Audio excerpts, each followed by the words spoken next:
Olá, pessoal, seja bem-vindo ao Hopecast, o seu podcast de impacto social. Hoje nós estamos aqui com Daniel Lisbene e com Enio Fonseca. Nós vamos bater um papo aqui hoje sobre o impacto social na execução de projetos socioambientais no Brasil. Antes de a gente começar a nossa conversa, eu queria falar sobre a Fast Frame, que é o nosso primeiro apoiador do podcast, né, do Hopecast. Com mais de 50 lojas no Brasil, eles fazem molduras de quadros, imagens, camisas, presentes, em menos de uma hora. Então, é uma franqueadora muito importante, de muito sucesso em todo o Brasil, com lojas em Belo Horizonte e São Paulo, e estão aí com a gente. Ele é um cliente Hope, um dos primeiros clientes que apostou e entendeu o que a Hope fazia, que agora também entra para nos ajudar com o Hopecast, né? Queria deixar aqui um grande agradecimento, principalmente para o Fabiano Canton, que faz a nossa interlocução com a marca Fast Frame. Muito obrigado. Enio Fonseca, você tem uma longa história nas implementações de projetos socioambientais no Brasil e Minas Gerais, e entende bem como que isso funciona, como que é o ecossistema disso. Eu queria que você se apresentasse, contasse um pouco da sua história para a gente e, em seguida, já refletisse, trouxesse para a mesa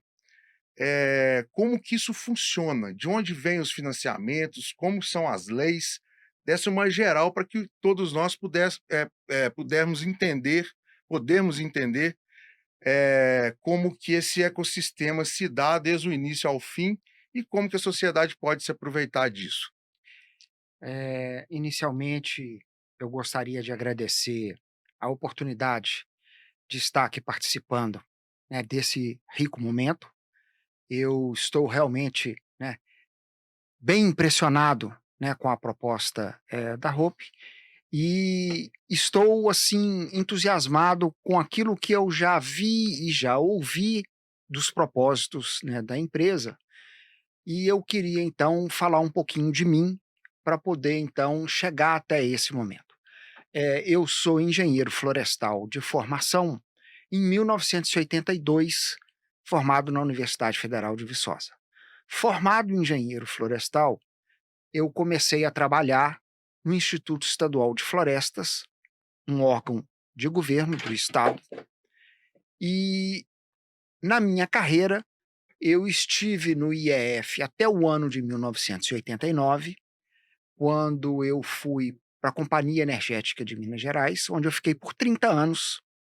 saindo de lá superintendente de gestão socioambiental do Grupo CEMIG, que é um grupo grande que tem mais de 120 empresas nos segmentos de geração, transmissão, distribuição, comercialização, né, em todo o Brasil. Aposentado da CEMIG em 2019, eu tive a oportunidade de ficar na superintendência do IBAMA durante quase 3 anos, onde então eu desenvolvi, né, um momento também muito especial, ligado à administração pública, do órgão, eh, que cuida do meio ambiente do ponto de vista, de gestão nacional, é o órgão líder do CISNAMA, e recentemente então eu me desliguei do IBAMA e montei, uma empresa chamada Pack of Wolves, Matilha de Lobo, assessoria, socioambiental estratégica. Nesse período, eu tive a oportunidade de ver muitas coisas. São mais de 40 anos de atividade, num segmento, muito importante, que é o segmento de energia elétrica, né, principalmente, que é, sem sombra de dúvida, a base dos demais segmentos econômicos do país, porque a energia elétrica é que permite o funcionamento desses outros segmentos. E a energia elétrica garante a sustentabilidade dos setores econômicos e também é garantia de qualidade de vida, porque onde você não tem energia elétrica, você tem um IDH muito baixo, que mostra que a energia elétrica te permite ter uma qualidade de vida por tudo aquilo que ela traz para as pessoas. E vi também a construção e implementação de muitos empreendimentos, né. O primeiro deles, quando eu estive en no primeiro momento, né, da CEMIG, que foi a usina de Belo Monte, desculpa, a usina de Nova Ponte, no Triângulo Mineiro, a primeira usina licenciada no Brasil, e depois inúmeras outras usinas, passando por grandes empreendimentos com grande impacto socioambiental, como a usina de Belo Monte, como a usina de Santo Antônio, muitas linhas de transmissão. Então, uma oportunidade de ter visto eh, uma atuação, né, empresarial muito robusta, eh, com um impacto socioeconômico muito grande. E aí a história do socioeconômico, o sócio está ligado àquelas populações das áreas diretamente atingidas, das áreas indiretamente atingidas, e fazem parte de um público muito especial que precisa de ser tratado eh, com muito cuidado, com muita responsabilidade e em absoluto preceito às normas, né, legais vigentes que disciplinam, né, essa convivência empresarial. E pelo fato, né, de que eu também tive uma oportunidade muito rica na minha vida de ter sido, presidente do Fórum de Meio Ambiente do Setor Elétrico, que congrega 20 associações setoriais de todos os segmentos do setor, geração, todas as fontes de geração, transmissão, distribuição, comercialização, a gente pôde também acompanhar o que significa a execução, né, dos programas socioambientais e da implementação dos ativos ligados à geração, transmissão e distribuição no Brasil inteiro,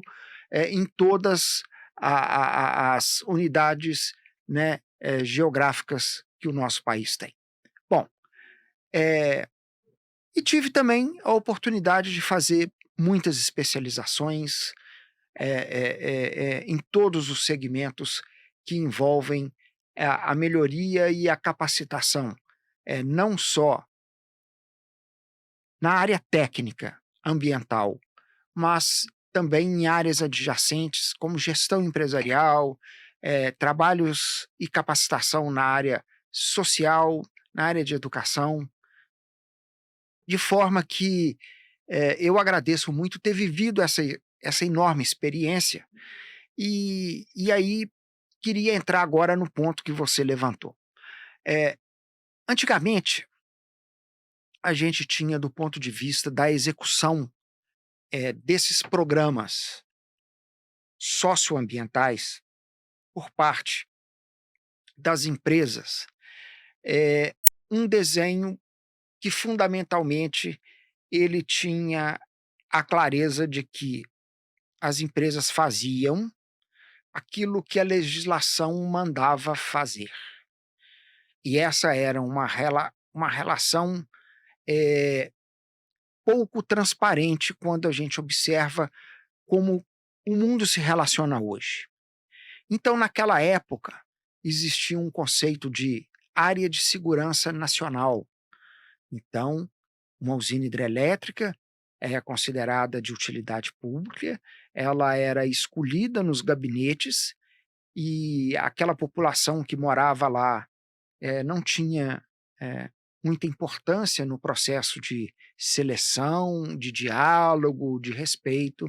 e você tinha, de repente, a definição e aí a chegada daqueles profissionais que demarcavam, entravam nas propriedades e avisavam: olha, você vai lá no escritório jurídico para pegar o seu cheque, ou então você vai brigar na justiça até não sei quantos anos. Essa era uma relação social, né, tormentosa, e as empresas faziam aquilo que era obrigado a fazer e aquilo que não era obrigado a fazer, do ponto de vista de programas sociais ou de programas ambientais, não se fazia. O tempo passou, né, as relações que envolvem, né, o comportamento, né, empresarial e a sociedade, elas foram sendo aprimoradas, sem sombra de dúvida, aí, ao longo do tempo, e a gente tem então, eh, um crescimento do papel dos atores sociais, frente a empreendimentos com significativo impacto ambiental, articulação social que crescia, a existência de entidades do terceiro setor, como as ONGs, que se especializaram e se capacitaram em nome da sociedade, de maneira que elas podiam suprir a deficiência de conhecimento e de posicionamento da sociedade, porque eles chegavam em nome da sociedade para poder fazer cobrança, para poder capacitar, né, a sociedade. E aí você tem também a entrada de outros atores, como o Ministério Público, que se especializou muito nas relações sociais e de cobrança, daquilo que a legislação estabelece, e muitas normas legais de obrigação também foram implementadas em todos os segmentos, trabalhista, eh, de obrigações de impacto ambiental, os estudos ambientais, o licenciamento ambiental, e você então tem hoje um arcabouço enorme de obrigações que nos últimos tempos, né, ganharam também uma nova conotação ainda mais moderna, que vem da sustentabilidade, dos conceitos do ODS 2030 da ONU, do ESG mais recentemente, ISO 14000, e aí essa responsabilidade socioambiental, ela passou a ser uma coisa muito importante, né, do ponto de vista das empresas, porque a sociedade passou a cobrar esse tipo de postura e esse tipo de comportamento. E hoje, uma empresa que procura ter uma posição de prestígio e de admiração na sociedade, ela tem que fazer as coisas bem feitas e ir além do que a legislação manda, a legislação ambiental, a legislação trabalhista, porque ela tem que fazer mais, tem que fazer melhor, porque a sociedade assim o deseja. Bom, e aí eu lembro que lá, antigamente, as empresas possuíam estruturas próprias, departamentos, com todo tipo de profissional e faziam de tudo. Então, quando você tinha programas a serem implementados, programas como, por exemplo, o programa de indenização, ou um programa de eliminação de vegetação, ou um programa eh, de reassentamento, você tinha equipes próprias nas empresas todas, todo mundo de crachá da própria empresa, que faziam esses trabalhos. Eh,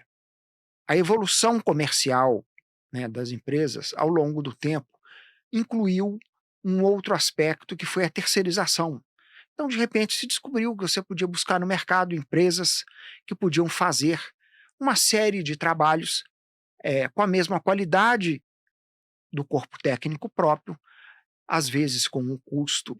melhor, né, para as empresas. E aí a gente passou a ter um boom de empresas que se desenvolveram para executar uma série de atividades e obrigações, tanto do ponto de vista ambiental, quanto do ponto de vista social, nas suas muitas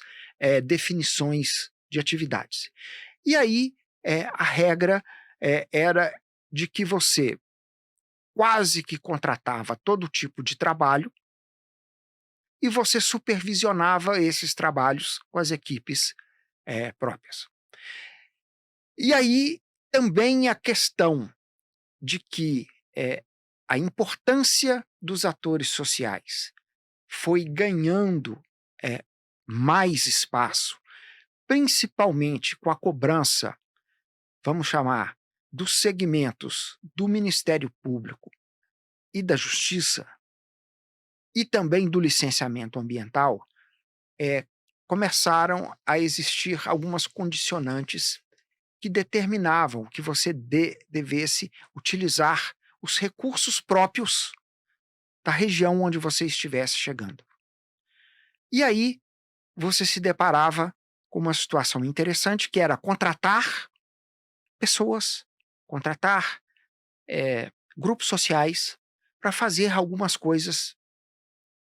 e aí se deparava com a falta de conhecimento, de capacitação, e aí você tinha que passar a investir em treinamento, em conhecimento para esses grupos, para que eles pudessem fazer uma série de atividades. E aí você buscava pedreiro, eh, na comunidade, você buscava motorista de caminhão, você buscava cozinheiro, um conjunto grande de atores que passaram a então fazer parte de um processo produtivo, recebendo em troca os recursos, né, de pagamento salarial e também um outro componente que foram as exigências de compensação ambiental, onde as empresas então acabavam também fornecendo estruturas de saneamento, de hospitais. Então existe esse conjunto todo, que é o conjunto do momento em que a gente está vivendo. E aí, nesse momento, existe um grande espaço para a atuação eh, dos segmentos de terceiro setor que podem se estruturar para trabalhar nessas oportunidades que existem, que vêm de legislação obrigatória e, sobretudo, de programas voluntários que fazem a diferença das grandes empresas, que então imaginam, discutem com a sociedade aquilo que é importante e, de forma voluntária, patrocinam e buscam então a criação de importantes programas de natureza social e cultural. Então esse momento é um momento muito rico em que esses segmentos eles então se apresentam em parceria com a sociedade. E aí você tem um conjunto grande de estruturas que se implementaram aí ao longo do tempo. Você tem OCIPs, você tem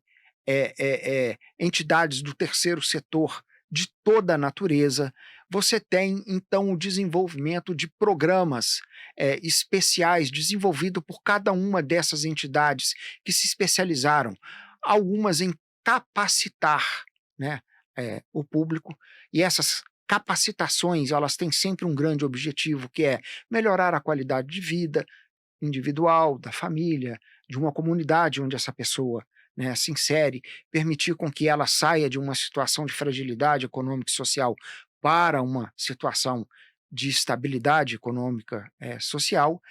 E esse momento, então, é um momento em que a gente tem, né, uma oportunidade e observa a existência de ótimos, programas que estão aí colocados, a existência de um conjunto de empresas que estão atentas às oportunidades de participarem, desses programas, no mínimo com aporte, financeiro, algumas vezes indo além do aporte financeiro e participando de uma maneira, eh mais forte, né, dando as mãos e contribuindo de uma maneira, né, muito significativa. E esse desenho é o desenho que a gente percebe hoje. E aí ele, exige, uma coisa chamada, competência, porque onde você tem muitas demandas, né, com certeza, somente aquelas que estiverem muito bem estruturadas vão conseguir, né, esse retorno, da sociedade, dos segmentos empresariais, para serem parceiros e o resultado, eh, alcançado ou a ser alcançado seja aquele esperado, no momento de planejamento das atividades, dessas, entidades do terceiro setor que possuem programas, muito ricos e robustos, como é o caso da ROP. Então eu ficaria por aqui nessa fala inicial, contando um pouquinho dessa experiência.